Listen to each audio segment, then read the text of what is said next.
So I did a video a little bit ago that I have since deleted. I'm correcting that video. U.S.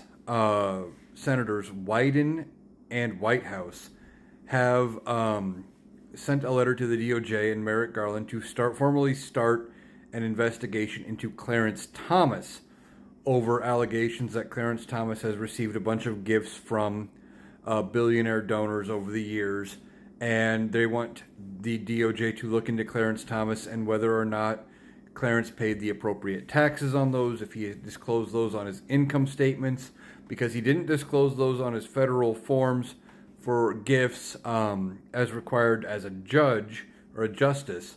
He didn't disclose them on those forms, but they want to make sure that he paid the appropriate taxes and this stuff was deemed income, etc. They said they do not take this lightly, that they have asked the DOJ to formally look into a sitting Supreme Court justice. I don't know how the investigation will play out. They have asked that the DOJ appoint a special counsel to investigate Clarence Thomas, an independent special counsel, who would then go through and do a complete investigation.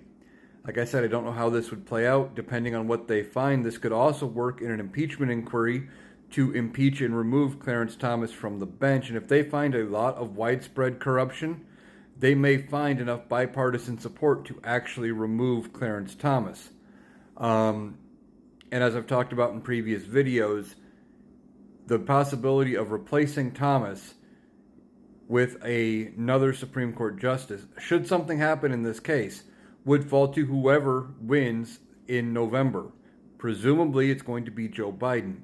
But should Donald Trump win the presidency, one, he could make this investigation go away, and two, if he's able to replace Clarence Thomas with a more conservative judge and somebody much younger who could be on the bench for another 40 years, is that something we really want to risk?